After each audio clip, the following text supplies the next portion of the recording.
just a piece of paper? Now, I don't like the way that they just use the word young people when they really mean men. I mean, you can say men. Women are not walking away from marriage. In fact, women are so desperate to be married that they're marrying themselves. It's men that are walking away from marriage. But of course, we can't acknowledge that. We have to kind of group everyone together as young people. But don't worry, this discounting of men will only get worse from here. Well, it turns out that piece of paper might be the most valuable thing you will ever own. It's not that marriage is just a piece of paper. It's that it provides absolutely no benefit to the man. If it were only a piece of paper, no one would care. It's worse than a piece of paper. It's a contract. A one-sided, biased, bullshit contract. But I will agree that it is the most valuable piece of paper that the woman will ever own, because it gives her lifetime access to the man's resources, whether she stays with him or not. Very valuable for the woman. Absolutely no benefit to the man. Take the case of Doug Talby. At age 18, Talby worked a minimum wage job operating a press at a factory in Indiana and lived in his parents' basement. I didn't have a care in the world, Talby says. I didn't even have any bills. But after marrying at 19 and having kids, Talby's perspective changed. I had to step up and think about others and start taking care of them. Now, the entire point of this story is that he needed a woman, he needed a family to motivate him to better himself. Now, I'm sure his parents were trying to get him to get a better job and get the hell out of their basement. But why did a wife and kids motivate him where his parents did not?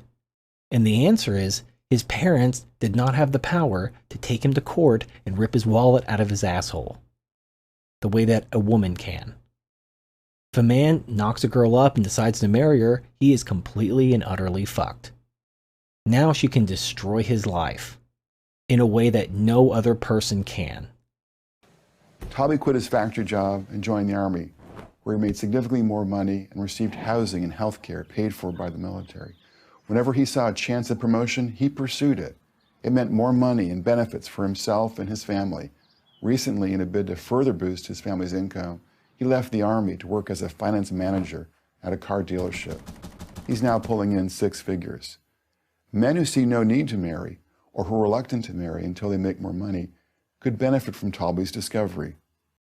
So of course this man, who now may or may not realize the shit he's put himself in by getting married, has to pursue higher income. But he's not better off. I mean, to say that, this is great, he's pursuing these jobs and he's making more money. He's not making more money for himself. He's making more money for his wife and children. I mean, think about it. Okay, so let's say Talby earned $50,000. But all of that was his. He got to keep it all after taxes and expenses.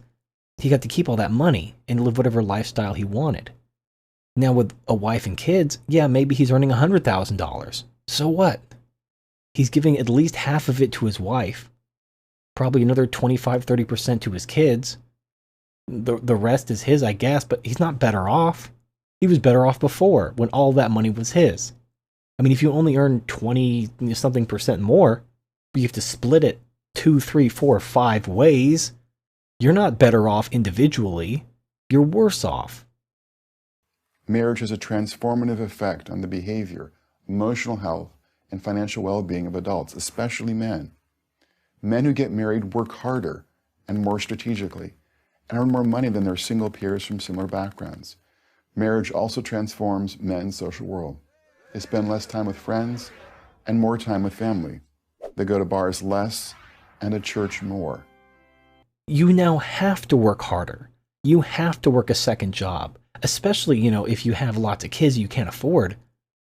You have to give up all your dreams. You have to get a real job, quote unquote, because if you don't, your wife's going to divorce you. She's going to take your kids. She's going to take your money. She's going to have you thrown out on the street and thrown in jail for back child support and alimony. She's going to drive you to suicide. So you better work that second shift. You better pick up a part-time job on the side. You better earn that money because your life is fucked. You're now a slave to your wife or ex-wife. You're a wage slave. And they paint this as a positive. Like, oh, don't you want to be a wage slave? Doesn't that sound wonderful? Look at all the extra money you're making. Yeah, he's working more. Not because he wants to. I mean, nobody wants to work. They work because they have to. And he's not even working in a career that he enjoys. He's working because he desperately needs the money to maintain his family and avoid getting divorced and having his family stripped away from him because he was just a deadbeat that couldn't afford to take care of his kids. I mean, a woman will rationalize this. She will absolutely divorce a guy who's not earning enough money that she thinks she's worth.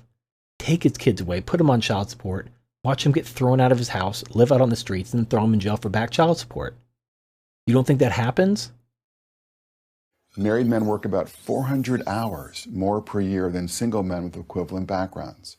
A Harvard study also found that married men were much less likely than their single peers to quit their current job unless they had another one lined up. All this translates into a substantial marriage premium. On average, married men earn almost 20% more than their single peers. That's even after controlling for differences in education, race, ethnicity, and other background factors. You can read more about this in my study, For Richer, for Poorer, How Family Structures Economic Success in America. So married men work 400 hours more per year than single men. That's not a good thing. They're not earning more money for themselves, they're earning money for other people, and they're working more. They're giving up 400 hours a year that they could be spending doing what they want. They're not hanging out with their friends. They're not doing fun things. They're sacrificing their life for other people. Now, you may think that's noble, but that's not a benefit for the man. Under what circumstances is sacrificing your life for other people benefit you? Why is there such a substantial marriage premium? There are at least 4 important reasons. 1, after marrying, men assume a new identity. Marriage is one of the last rites of passage into manhood remaining in our society, argues sociologist Stephen Knock. He found that marriage engenders an ethic of responsibility among men, as well as a newfound sense of meaning and status in the world. I mean, there's nothing stopping a single guy from working 2 or 3 jobs to earn extra money, to, build his wealth, but he doesn't have to. And the thing is, and this is like the little secret, I'm going to let you on a little bit of a secret. If you earn enough money to do what you want, to live the lifestyle you want, you're rich. You may not need 6 figures. You may not need $1 million. If you can live the lifestyle you want, you're rich. Now, if you want to increase your lifestyle and you need to earn a little extra money, go earn a little extra money. But if you can live happily and comfortably with the income you're earning, and you're happy and content, then you're rich. Why would you want to give that up? Work 400 more hours a year, have less money to yourself, so that you can take care of other people? I mean, it doesn't even make any sense. 2, married men are motivated to maximize their income. This means having a different attitude toward their job. They work more hours and make better work choices. Studies find that men increase their work hours after marrying and reduce their hours after divorcing. Sociologist Elizabeth Gorman concludes that married men are more likely to value higher paying jobs than their single peers. This concept of being motivated to maximize your income. Yes, you're motivated negatively. You're motivated in the same way that a slave is motivated by their slave driver. They have a whip and they're ready to crack that on your ass. So you better do whatever they say. So you're motivated. That's not a good thing. Why would you volunteer to become a slave? Marriage, in essence, is a man choosing his slave master. Trying to be like, all right, which woman am I going to give this power over me, to enslave me, to force me to work, to provide for her? This government power through a marriage contract, which gives her guaranteed access to my resources. She could cheat on me. She could turn off the sex whenever she wants. There's nothing I can do about that.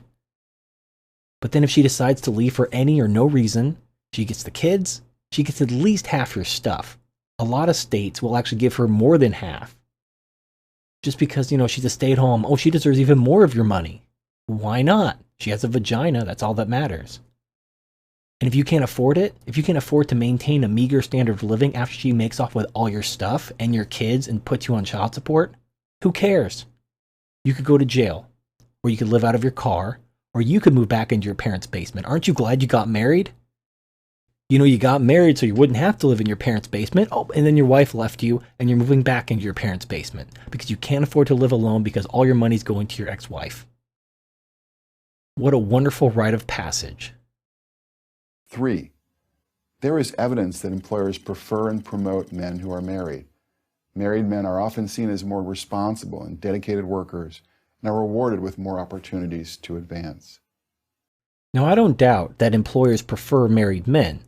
They're more easy to manipulate. A single man who doesn't need the money, that makes enough money to live comfortably on his own, isn't going to put in those long unpaid hours with the hope of getting that promotion. He doesn't give a shit. He can walk away from the job whenever he wants. He's not going to put up with his boss's shit. He's not going to put up with the company's shit. So he's not an ideal employee. The ideal employee is a broken horse.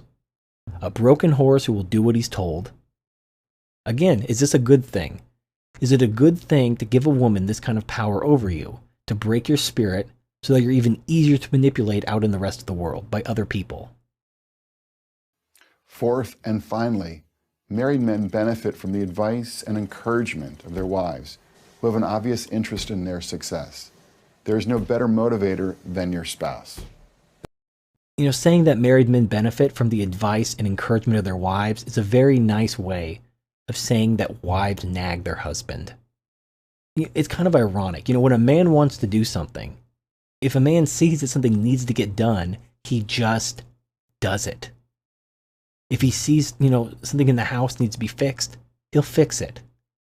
But a woman just can't do it. She can't physically or mentally or whatever, she can't bring herself to just fucking do it. So what she does is she nags, and she nags and she nags until the man does it. And then she nags that it's not done right, or she nags that it took too long. Now, are you benefiting from the advice and encouragement of your wife? I mean, maybe things are getting done, aren't they? You're enslaving yourself.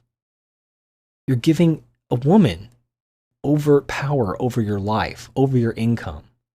You're putting the state in your bedroom, where now they have the power to use the woman against you.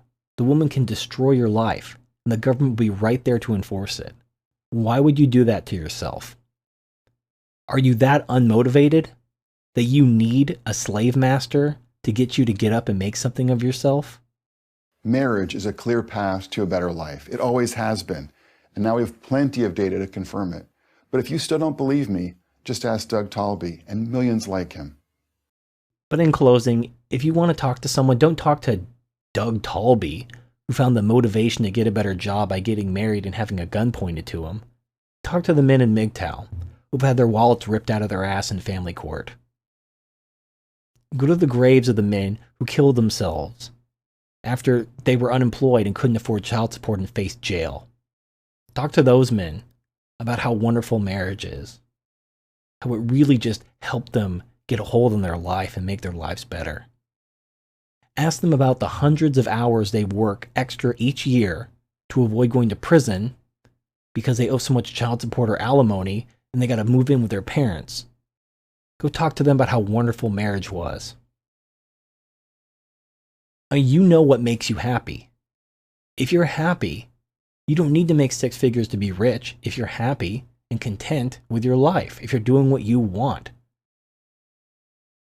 Being content and frugal used to be a value.